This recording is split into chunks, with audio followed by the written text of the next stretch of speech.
지난 1년 가까이 이사야서 강의를 해왔습니다. 오늘 드디어 마지막 시간입니다. 특별히 이사야서 66장 15절로 24절 말씀, 마지막 부분의 말씀을 가지고 은혜를 나누려고 합니다. 이사야 선지자는 특별히 최후의 심판과 새 하늘과 새 땅에 관한 이야기를 하면서 장엄하게 피날레를 장식하고 있습니다. 이사야 강해를 시작하면서 이사야서의 특징을 제가 몇 가지 말씀을 드렸습니다. 첫째는 성경의 축소판이라고 말씀을 드렸죠. 1장에서 39장은 구약에 해당되는 말씀으로 유대의 심판과 열국의 심판에 대한 예언이었습니다. 심판을 예언했습니다. 그러나 40장에서 66장까지는 신약의 내용으로 메시아를 통한 구원을 선포하고 있습니다. 성경의 축소판이죠. 또한 메시아 탄생에 대한 예언이 있습니다. 특별히 그 메시아가 고난의 종으로 올 것이라고 예언하는 것이 특징입니다. 또 하나의 특징은 남은 자 사상입니다. 그들이 바벨론에 망하고 포로로 잡혀갈지라도 남은 자들은 돌아오게 될 것이라는 남은 자 사상이 이사야의 특징이라고 말할 수 있습니다. 오늘 66장 15절로 24절까지 마지막 부분에서 특별히 이사야 선지자가 하고 있는 말은 요한계시록의 말씀과도 연결이 되고 있습니다. 성경이 얼마나 놀라운 책인가를 우리에게 보여주는 것이죠. 창세기부터 계시록까지 모든 성경이 연결되고 있음을 보여주고 있고, 이것은 성령의 감동으로 기록되지 않고서는 도저히 이렇게 기록할 수가 없습니다. 여러분, 이런 말 들어보셨죠? 하나님은 사랑이신데 어떻게 심판을 하시겠느냐? 라고 말하는 분들이 있습니다. 여러분, 맞습니다. 하나님은 사랑의 하나님입니다. 그렇다고 심판이 없을까요? 거기에 대해 성경은 뭐라고 말하고 있습니까? 성경은 심판이 있다고 말합니다. 특별히 최후의 심판이 있을 것이라고 말씀합니다. 태초에 천지 창조가 있었다면 종말에 심판이 있습니다. 그리고 심판으로 끝났느냐? 그것이 아닙니다. 심판 후에는 영생이 있고 영멸이 있다고 말합니다. 즉 영생은 새하늘과 새 땅, 천국을 말하고 있고, 영멸은 지옥을 말하고 있습니다. 죄로 더럽혀진 세상을 그냥 그대로 둔 채로 새하늘과 새 땅이 올 수는 없습니다. 분명히 심판이 있어야 된다는 것입니다. 몸이 더러운 채로 옷을 갈아입어봤자 무슨 소용이 있습니까? 그죠? 아무 소용이 없잖아요. 마찬가지로 새하늘과 새 땅을, 즉 천국을 사모한다면 이 세상에 들어오진 모든 것들을 씻어내어야만 새하늘과 새 땅에 들어갈 수가 있고 천국의 삶을 누릴 수 있다는 것입니다. 히브리서 9장 27절을 보게 되면 한 번 죽는 것은 사람에게 정해진 것이요 그 후에는 심판이 있으리니, 할렐루야. 여러분, 죽는 것은 정한 이치입니다. 그 뒤에는 반드시 심판이 있다라는 것입니다. 그래서 이 심판은 피할 수가 없습니다. 지혜로운 사람은 그래서 죽음을 준비하는 겁니다. 저도 그렇고 여러분도 그렇고 죽지 않을 것처럼 생각할 때가 많은데 생각을 바꾸십시오. 우리는 언젠가는 죽을 것이라는 것을 생각하고 준비하고 사는 자가 되어야 될 것입니다. 그리고 이 죽음은 끝이 아닙니다. 할렐루야. 만약에 죽음이 끝이라면 우리는 짐승들과 별반 다를 게 없습니다. 그러나 우리 인생들은 죽음이 끝이 아닙니다. 죽음 이후에는 심판이 있다고 말하고 있고, 그것을 요한계시록에는 보면 백보자 심판이라고 말하고 있습니다. 백보자 심판, 최후의 심판이 있습니다. 그리고는 그 심판의 결과에 의해서 영생에 나아가는 자가 있고 영멸에 처해지는 자가 있다고 말씀합니다. 그것을 이제 우리는 천국으로 말하고 있고, 또 오늘 본문에는 새하늘과 새 땅이라고 말하고 있죠. 요한계시록 21장, 22장에도 보면 신천, 신지, 새하늘과 새 땅에 대한 얘기가 분명히 나와 있습니다. 오늘 이 말씀을 가지고 정말 하나님의 심판과 하나님의 구원이 어떤 것인가를 진지하게 생각해 보려고 합니다. 첫째는 오늘 본문 15절에 보니까 심판자 하나님의 모습이 나와 있습니다. 15절을 한번 보겠습니다. 보라, 여호와께서 불에 둘러싸여 강림하시리니 그의 수레들은 해오리 바람 같으리로다. 그가 혁혁한 위세로 노여움을 나타내시며 맹렬한 하염으로 책망하실 것이라. 여호와께서 심판자로 오시는데 어떤 모습으로 올 것이냐?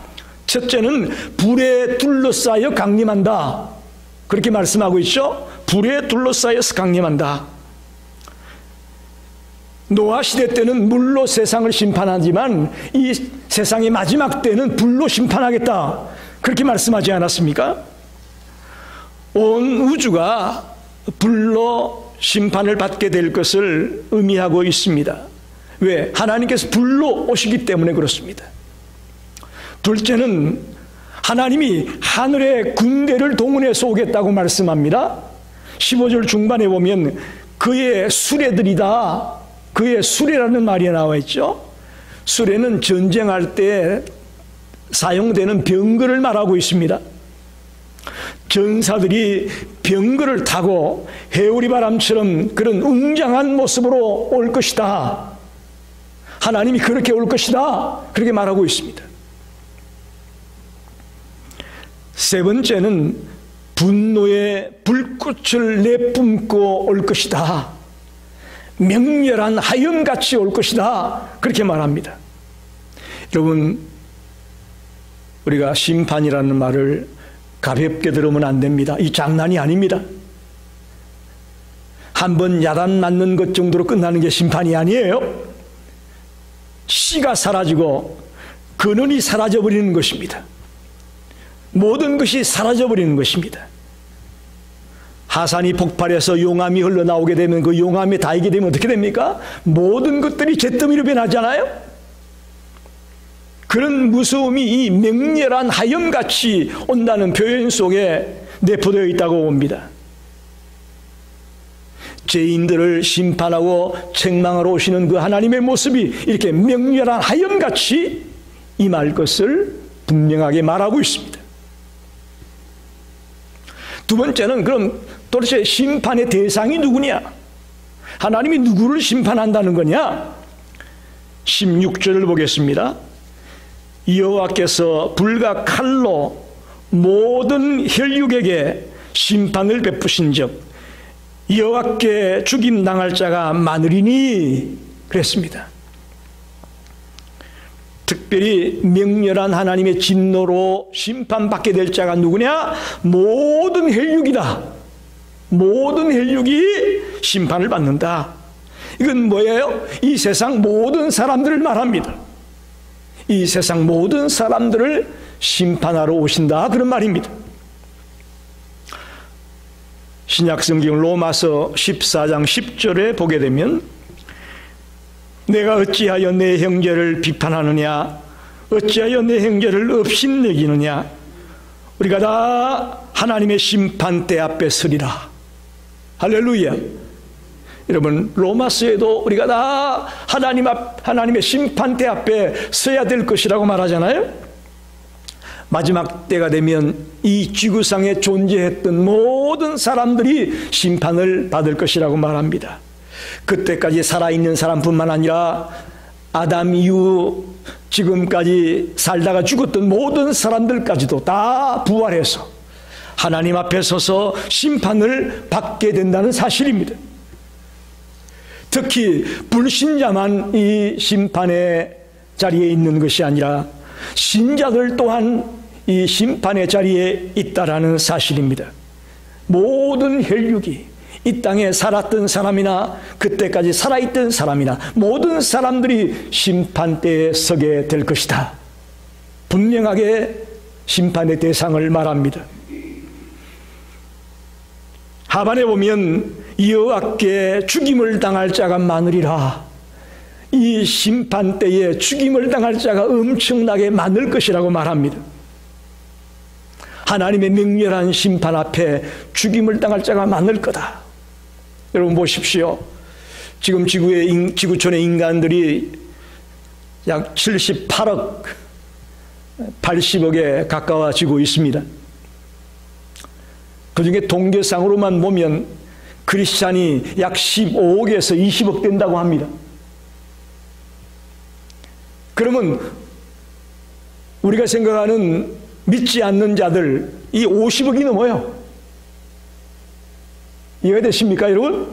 여기 여호와께 죽임을 당할 자가 많으리라는 말이 여러분이 잘 생각이 안 되고 이해가 안 될 것 같아서 통계를 말씀을 드리는 거예요. 78억이라는 많은 인구 가운데 지금 주를 믿는다고 하는 사람들의 통계가 15억에서 20억이에요. 그 중에 과연 진실하게 믿는 사람의 숫자가 얼마나 될 것인가는 잘 모르겠지만 그것을 빼고 나면요, 어마어마한 숫자의 사람들이 죽임을 당할 것을 우리는 볼 수 있습니다. 이게 오늘 본문 16절에 나와 있는 죽임을 당할 자가 많을 것이다라는 말이에요. 17절에는 심판받을 사람에 대해 좀 더 구체적으로 말하고 있습니다. 보세요. 스스로 거룩히 구별하며 스스로 정결하게 하고 동산에 들어가서 그 가운데에 있는 자를 따라 돼지고기와 가정한 물건과 쥐를 먹는 자가 다 함께 망하리라. 여호와의 말씀이니라. 잘 들으셔야 됩니다. 오해하면 안 됩니다. 스스로 거룩히 구별하여 스스로 정결하다. 얼뜻 보면 좋은 사람 같잖아요. 언뜻 보면 주님을 믿는 사람 같아요. 아니에요. 이건 우상을 숭배하는 사람들이에요. 우상을 숭배하는 사람도 자기들의 신 앞에 나아갈 때는 이렇게 자기를 정결하게 하고 나갑니다. 그렇잖아요? 그런 의미에서의 스스로를 구별하고 정결하게 하고 동산에 나아간다. 이 사람들이 우상 숭배자들이에요. 하나님을 믿는 자들이 아니고요. 그들이 돼지고기와 가정스러운 것과 쥐고기를 먹는다 그랬어요. 이게 레기 11장에 보면 부정한 음식들입니다. 먹지 말아야 할 것들입니다. 하나님이 싫어하는 것들입니다. 즉 우상 숭배자들은 이런 것들을 먹는다는 것입니다. 예수 그리스도를 믿지 아니하고 우상을 숭배하는 자들이 바로 심판의 대상이다. 그렇게 분명하게 밝혀주고 있습니다. 그러면 이제 세 번째로 생각할 것은 이 심판 이후에 하나님을 믿는 자들에게는 새하늘과 새 땅이 있다고 분명하게 말하고 있습니다. 22절을 봅시다. 내가 지을 새하늘과 새 땅이 내 앞에 항상 있는 것 같이 너희 자손과 너희 이름이 항상 있으리라. 여호와의 말이니라. 할렐루야. 지금 심판에 관한 이야기를 하니까 여러분들 표정이 좀 이렇게 굳어지시는 것 같은데, 여러분 표정을 펴십시오. 심판이 끝이 아닙니다. 심판이 끝이라면 모든 것이 파괴되고 부서지고 말아야 될 것인데, 심판이 끝이 아닌 이유는 심판 이후에 새 하늘과 새 땅이 있다라는 사실입니다. 심판이 끝이 아니에요. 특별히 우리의 초점은 심판이 아니라 새 하늘과 새 땅이 우리의 초점입니다. 할렐루야. 주를 믿는 백성들은 새 하늘과 새 땅에 포커스를 맞춰야 됩니다. 예수 그리스도를 믿는 사람들에게는 심판이 지나간다고 말하고 있습니다. 할렐루야. 우리도 심판의 자리에 서기는 하지만은 우리는 그 심판의 과정을 패스할 것이라는 것이죠. 왜? 뭘로? 예수 그리스도의 이름으로. 할렐루야. 예수 그리스도를 통해서 그 심판의 자리를 패스하게 되고 우리에게는 새 하늘과 새 땅이 주어질 것을 말하고 있습니다. 그러나 가정스러운 사람들, 우상을 숭배하는 사람들, 주님을 믿지 않는 사람들, 주님의 뜻대로 살지 않는 사람들, 그들은 심판을 받게 될 것이다. 즉 영멸에 처하게 될 것이다. 우리에게 남은 것은 심판이 아니고 오히려 새 하늘과 새 땅이라는 것을 분명히 기억하십시오. 심판이라는 과정은 반드시 거쳐야 합니다. 그래야만 새 하늘과 새 땅에 나아갈 수가 있습니다. 심판이 없이는 그곳에 갈 수가 없습니다. 심판을 통해 하나님은 걸러냅니다. 우상 숭배자, 살인자, 간음하는 자, 점술가, 가정한 사람들, 그런 자들을 다 걸러냅니다. 반대로 주를 믿는 자, 경건한 자, 예비된 자들은 끌어내서 새하늘과 새 땅의 반열에 들어가도록 하겠다고 분명히 말씀합니다. 그리고는 그곳에 들어가서 하나님을 찬양하며 하나님 앞에 영광을 돌리는 그런 삶을 살게 될 것이라고 말합니다. 저와 여러분이 주님 앞에 가서 영원토록 주님을 찬양하며 기뻐하며 경배하며 그렇게 살아갈 날이 있음을 분명히 믿으시기를 바랍니다. 그런 확신과 그런 믿음을 갖고 우리가 신앙생활에 나가야 할 것입니다. 마지막으로는 그럼 하나님이 행하는 심판이 어떤 거냐? 하나님이 행하는 구원은 어떤 것이냐? 조금 깊이 생각해 보려고 합니다. 24절을 한번 보십시다. 심판에 대한 이야기입니다. 하나님을 버리고 우상을 선택하며 살아가는 모든 이들의 최후의 모습이 이렇습니다. 그들이 나가서 내게 패역한 자들의 시체들을 볼 것이라. 그 벌레가 죽지 아니하며 그 불이 꺼지지 아니하여 모든 혈육에게 가정함이 되리라. 여기 그들이 나가서, 이 그들은 누구냐? 구원받은 백성들을 말합니다. 구원받은 백성들이 참혹한 모습을 보게 된다는 거예요. 참혹한 것을 보게 된다. 패역한 자들의 시체를 보게 되고 벌레가 죽지 아니하고 불이 꺼지지 않은 그런 가증한 모습을 보게 될 거다, 그런 말입니다. 바로 지옥의 모습을 말합니다. 벌레가 죽지 않는다. 여러 성서학자들이 이 벌레를 구더기라고 말합니다. 지옥에 온통 구더기 천지인데 심지어 죽지도 않는다는 거예요. 또한 지옥에는 하나님의 진노의 불이 맹렬한 하염이 악인들을 심판하고 있다고 말하고 있습니다. 그 불은 놀랍게도 영원토록 꺼지지 않는 불이라는 것입니다. 이건 뭐예요? 그곳에 간 자들의 고통이 끊이지 않는다는 것을 말합니다. 우리가 너무너무 힘들면 죽으려면 좋겠다 그렇게 말하잖아요. 그런데 지옥은 그게 아니에요. 죽으면 좋겠는데 죽지도 못하고 끊임없이 영원토록 고통 속에 있는 것이 지옥이라는 것이에요. 반면에 구원을 우리에게 좀 구체적으로 말씀합니다. 18절 하반절에 보면 때가 이르면 문나라와 언어가 다른 민족들을 모으리니 그들이 와서 나의 영광을 볼 것이며. 여러분, 우리가 구약 성경의 얘기를 보게 되면 구약의 택한 백성이 어느 나라입니까? 이스라엘이잖아요. 이스라엘 백성들은 자기들만 구원받는 것으로 알고 있었어요.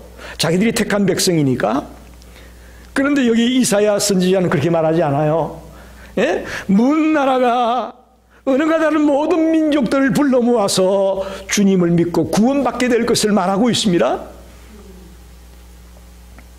구약에서 이방인들을 불러 모아 구원받게 한다, 이거 잘 이해가 안 됩니다. 특히 이스라엘 백성들에게는 도저히 용납할 수 없는 이야기예요. 그런데 성경은 분명하게 말하고 있습니다.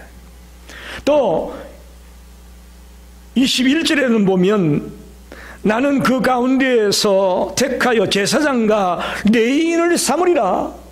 여러분, 제사장이나 레위인은 특별히 그들 지파 가운데서 계속해서 나와야 되는 것입니다. 그런데 뭇 사람들 중에서 레위인을 삼고 제사장을 삼는다는 거예요. 도저히 이해가 안 되는 이야기를, 이스라엘 백성들의 생각엔 도저히 받아들일 수 없는 이야기를 지금 이사야 선지자가 하고 있습니다. 이것이 베드로전서 2장 9절에 보면 베드로도 말합니다. 그러나 너희는 택하신 족속이요 왕같은 제사장들이요 거룩한 나라요 그의 소유가 된 백성이니.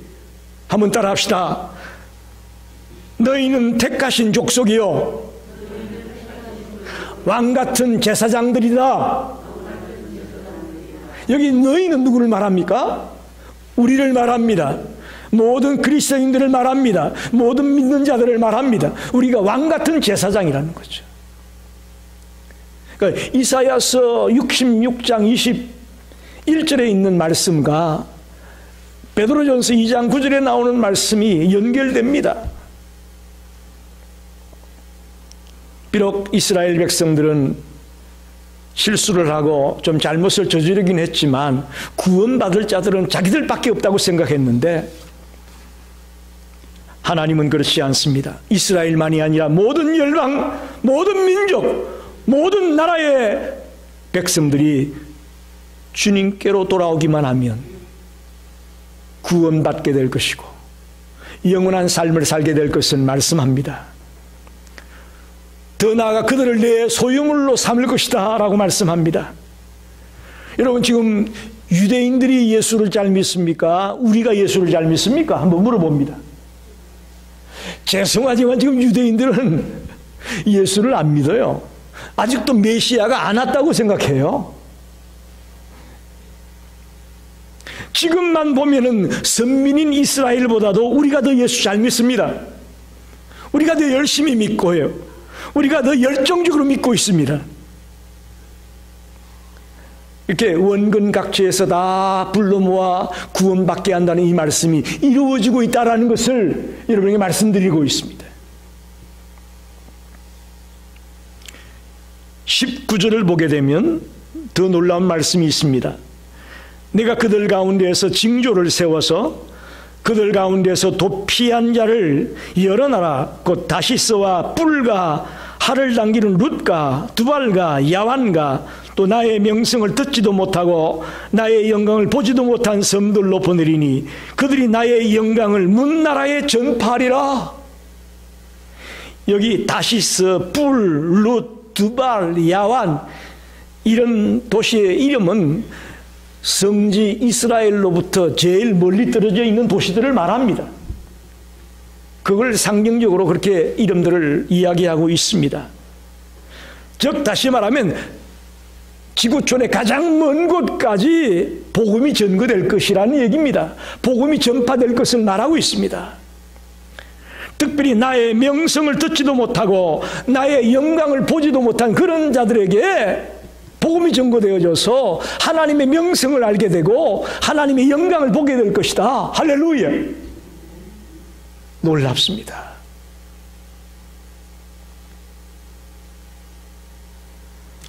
특별히 이 19절 말씀에서 징조와 선교의 사명을 우리에게 말하고 있습니다. 특별히 우리가 나가서 복음을 전거할 때는요, 주님이 주는 징조를 가지고 나가서 외치는 겁니다.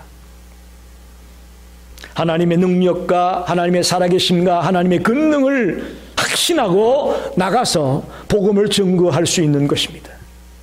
여러분, 누구에게 전도하러 갈 때에 나도 잘 못 믿으면서 예수 믿으면 복 받는데, 그러면 여러분 그 사람이 알아듣겠어요?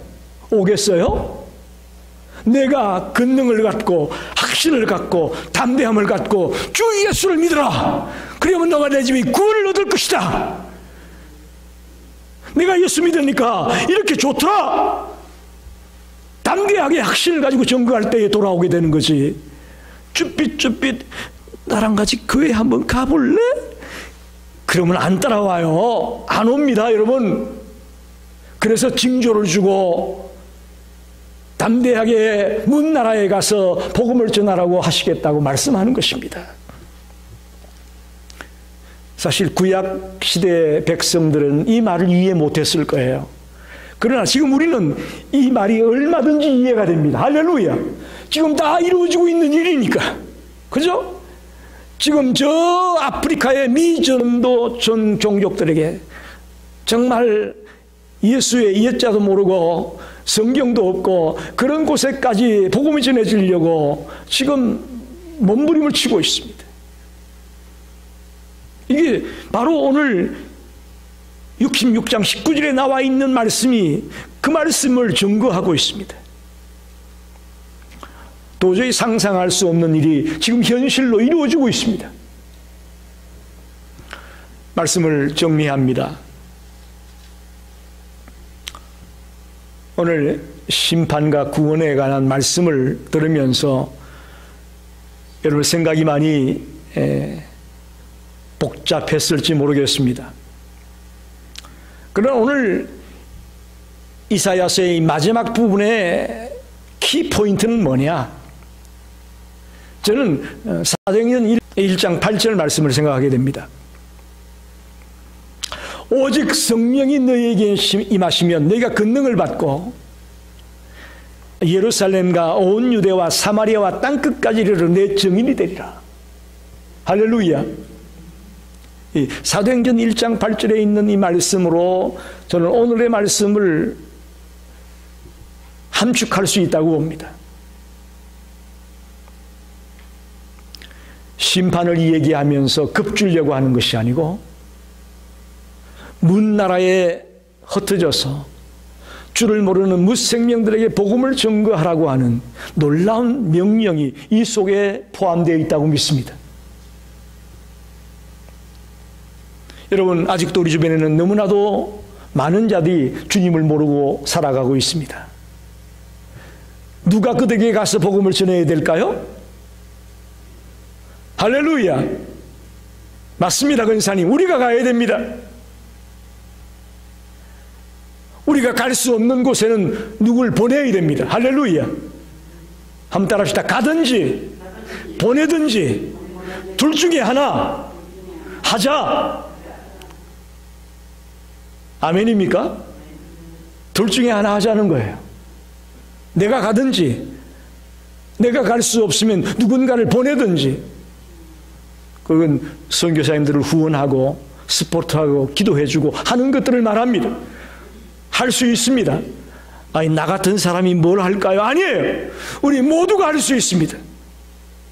우리 누구나 갈 수 있습니다. 해야 됩니다. 여러분 기억하십시오.